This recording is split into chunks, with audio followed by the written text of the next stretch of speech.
Hello and welcome back to my channel guys. This is your Ek Nari channel and my name is Sanyukta. और जैसा कि आप सबको पता होगा, अगर आप मेरा चैनल फॉलो करते हो तो आपको पता होगा कि I am a textile designer and I have my institute where I teach the students who are in class 12th 11th and above. जिन्होंने 12th कर लिया है उनको मैं ऑल इंडिया एंट्रेंस के लिए प्रिपेयर करती हूँ।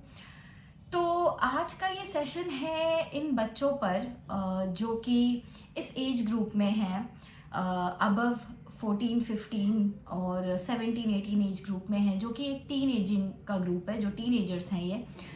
और ऐसे बहुत सारे बच्चों से मैं मिली हूँ जिन्होंने मुझसे अपनी पर्सनल लाइफ भी शेयर की है। और as a faculty, as their mentor, मेरा ये फ़र्ज़ बनता है कि मैं उनको सही के लिए गाइड करूँ, मैं उनको अच्छी चीज़ें सिखाऊं और मैं उनके एक्सपीरियंसेस सुनूं, मैं उनकी बुरी बातें, जो उनके साथ बुरी चीज़ें हुई हैं या फिर जो अगर वो फेस कर रहे हैं कुछ, तो मैं उन चीज़ों को सुनती हूँ और मैं उनको समझाती हूँ, उनके प्रॉब्लम्स को सॉर्ट आउट करने की कोशिश करती हूँ। और मुझे लगता है कि हर एक स्टूडेंट के लाइफ में एक ऐसा मेंटोर ज़रूर होना चाहिए जो कि आप पे अपनी चीज़ों को थोपे नहीं, जो कि आप पे कोई हुक्म ना चलाए, बल्कि आपकी बातों को सुने, आपके इमोशंस को समझे और उसके अकॉर्डिंग आपको गाइड करे। So I try my best, because मैंने अभी देखा है कि मेरे सराउंडिंग में कुछ ऐसे बच्चे हैं जो कि इस एज में एक रिलेशनशिप में आ जाते हैं। और ये मेरे आई थिंक कि कॉमन है, बहुत सारे बच्चे इस एज में गलतियां करते हैं, रिलेशनशिप में आ जाते हैं। एंड मैं ये नहीं कह रही कि हर relationship is wrong, but there are some drawbacks of these relationships. अगर आप खुश नहीं हो, अगर आपको बहुत प्रॉब्लम हो रही है, अगर आप अपने काम पे फोकस नहीं कर पा रहे हो, बहुत ही टॉक्सिसिटी है, तो फिर मुझे नहीं लगता है कि वो वर्थ इट है। तो ऐसी बहुत सी चीज़ें हैं, मैंने ऐसे बच्चों को भी देखा है जो कि happily they are together, they are studying also, they are focusing on their career also. So I have always supported them. And मैंने ऐसों को भी देखा है जो कि क्लास में रो रहे हैं, जिनके फ़ोन बार बार बज रहे हैं, जो कि मेंटली बहुत ही अनस्टेबल हैं बिकॉज ऑफ देयर रिलेशनशिप्स। तो मुझे उन बच्चों के लिए ये सेशन मैं बनाना चाहती थी और मुझे आपसे ये बात करनी थी। ऑल दो मैंने हमेशा क्लासेस में समझाया है, बट अक्रॉस इंडिया मैं ये बात करना चाहती हूँ आप सबसे। देखो बेटा, ये एज होती है नो डाउट, एंड ये हम सब इस एज से गुजरे हैं, मैं भी गुजरी हूँ। और हमारा भी टाइम था जब हम क्लास 8th में थे, 9th में थे, 10th में थे। हर किसी का पैर फिसलता है, हर कोई, ये एज बहुत ही सेंटिमेंटल एंड इमोशनल होती है।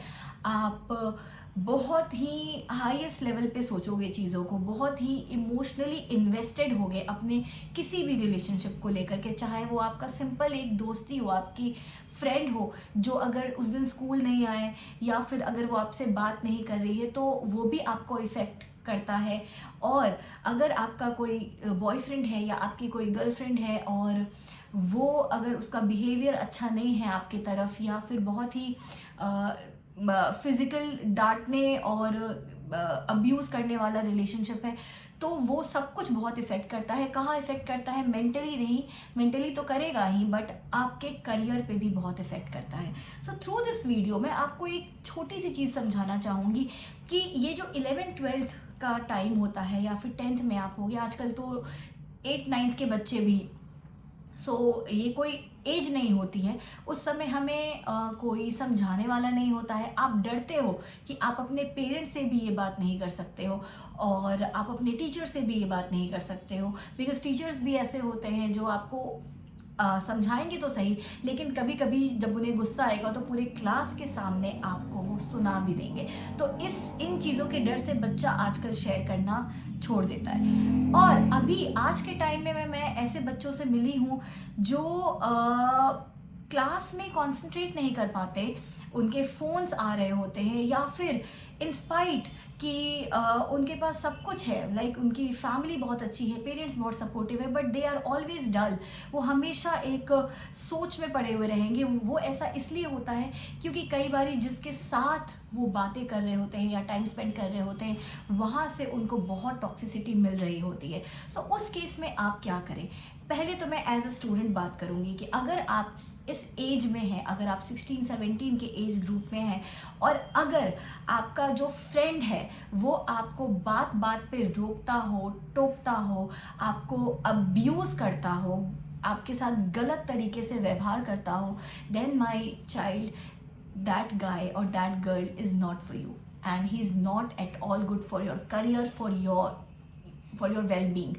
तो आप जितना जल्दी हो सके अगर आप उस रिलेशनशिप से निकल जाते हैं तो आपके करियर के लिए बहुत अच्छा होगा. देखो, I have always said to my students and I just want to put forward here also, and that is कि अगर आपका करियर नहीं है तो ये सब कुछ भी काम नहीं आएगा. अगर आपका करियर है, चाहे वो किसी भी फील्ड में हो, अगर आप कोई एंट्रेंस एग्ज़ाम के लिए प्रिपेयर कर रहे हो, अगर आप यूपीएससी के लिए कर रहे हो, निफ्ट के लिए कर रहे हो, आईआईटी के लिए कर रहे हो, अगर उसमें आप कंसंट्रेट नहीं कर पा रहे हो, आपका ध्यान आपके फ़ोन पे है या फिर उसकी बातों पे है, तो फिर ये रिलेशनशिप किसी काम का नहीं है. तो मैं उन बच्चों को समझाना चाहूँगी कि अगर कोई ऐसा हेल्दी रिलेशनशिप है आपका कि तुम भी पढ़ो, मैं भी पढ़ती हूँ, तुमने कितना किया, मैंने इतना किया, अच्छा तुमसे ये सवाल नहीं हो रहा, मैं आपकी हेल्प कर देता हूँ. अगर आपका इतना हेल्दी रिलेशनशिप है, अगर आप इतने खुश रहते हो, अगर आप बात करके मोरली बूस्ट हो जाते हो या आपको काम करने का मन करता है, मज़ा आता है, तो ही वो रिलेशनशिप हेल्दी है. लेकिन अगर आपका रोना चल रहा है, सामने से कोई चिल्ला रहा है, आप चिल्ला रहे हो, आप फोकस नहीं कर पा रहे हो अपनी पढ़ाई पे, definitely that relationship is toxic. तो जितनी जल्दी आप उस रिलेशनशिप से निकलेंगे उतना ही बेहतर तरीके से आप अपनी करियर पे फोकस कर पाएंगे. सबसे पहली बात तो ये है कि आपको अपना रिलेशन पहचानना है कि आपके लिए वो बंदा या फिर वो बंदी सही है या नहीं है. क्या आपके करियर में वो उसका रहना सही है, आपके चीज़ों को वो रोक तो नहीं रहे हैं या फिर वो बहुत अब्यूज़िव तो नहीं हो रहे हैं. हो सकता है गुस्से में कोई गंदी बातें, गंदी गालियाँ आपको दे दे. क्या आप उसको एक्सेप्ट कर रहे हो? अगर आप कर रहे हो तो आप गलत हो. अगर आपको लगता है कि अच्छा उसने गुस्से में बोल दिया, तो मैं आपको बता दूं कि ये जो अब्यूज़ है ना, ये इसकी शुरुआत यहीं से होती है. No one can disrespect to anyone. Like अगर आप लड़की हो तो आप किसी लड़की को भी डिसरिस्पेक्ट नहीं कर सकती, और अगर कोई लड़का है तो वो भी कितने भी गुस्से में हो आपको डिसरिस्पेक्ट नहीं कर सकता. उस केस में आप अपने पेरेंट्स को देखिए. क्या लड़ाई झगड़ा हर परिवार में होता है, पेरेंट्स में भी होता है. क्या आपके पापा ने कभी गुस्से में आपकी मम्मा को कोई गाली दे दी है? अगर दी है तो शायद आपको वो बहुत नॉर्मल लग रहा होगा. लेकिन अगर आपके पापा और मम्मी एक दूसरे के साथ बहुत रिस्पेक्टफुल हैं, how can you allow someone to abuse you? If someone is abusing you, if someone is crying in front of you after abusing, like after 3-4 hours he is begging for sorry, and अगर आप उसको accept कर ले रहे हो, गलती आपकी है, गलती उसकी नहीं है. क्यों? क्योंकि वो दोबारा ये चीज़ करेगा. तो बच्चों, इस एज में आपको ये पहचानने की बहुत ज़रूरत है कि कौन सा रिलेशनशिप हेल्दी है, कौन सा नहीं है. हो सकता है कि आप भी इतने ही इमोशनली इन्वेस्टेड हो गए होंगे उस रिलेशनशिप में, लेकिन अगर आपको पता है कि that person is toxic and abusing you, आपको निकलना पड़ेगा. अगर आप नहीं निकलोगे, after 2 years, after 3 years, something bad is going to happen.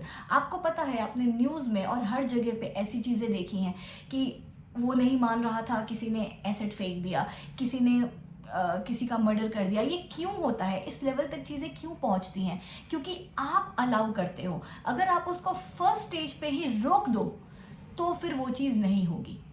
अगर आपको कोई इस तरीके से टॉर्चर कर रहा है कि मैं तुम्हारे पेरेंट्स को फ़ोन कर दूंगा, या मैं तुम्हारे रिलेटिव को बता दूंगा, या मैं किसी को बता दूंगा, आप उस केस में आपको क्या करना चाहिए? आपको उस केस में बोलना चाहिए, जाओ बता दो. And you must be the first person जो जा करके अपने पेरेंट्स को बताए कि आपके साथ ऐसा हो रहा है. क्या होगा? ज़्यादा से ज़्यादा आपके पेरेंट्स आपको डांटेंगे, आप पे चिल्लाएंगे, बट आपके पेरेंट्स से सेफ इस दुनिया में कुछ भी नहीं है. They are the one who is going to keep you safe, because ऐसे बंदों का बाद में कोई भी गारंटी नहीं है कि वो आपके साथ क्या करेंगे. सो आपकी सेफ्टी आपके हाथ में है. If you are a girl and watching my video, अगर आपके साथ कुछ भी 1% भी ऐसा होता है या हो रहा है, walk away from that relationship, because that is not going to be good for you.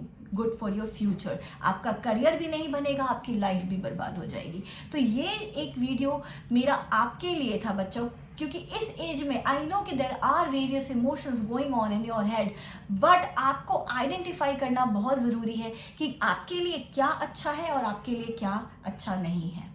आपको हेल्दी रिलेशनशिप में क्या होता है, मैं 5 चीज़ें बता देती हूँ। हेल्दी रिलेशनशिप में you are always going to be happy. Number 2, you are always going to focus on your studies और ऑन योर करियर। नंबर 3, अगर आप कभी भी फिजिकली या इमोशनली कभी बैठ गए या फिर आप का दिन कोई दिन खराब है, तो वहाँ पे that person is come up with good things to make you feel good and happy. ये 3rd पॉइंट है।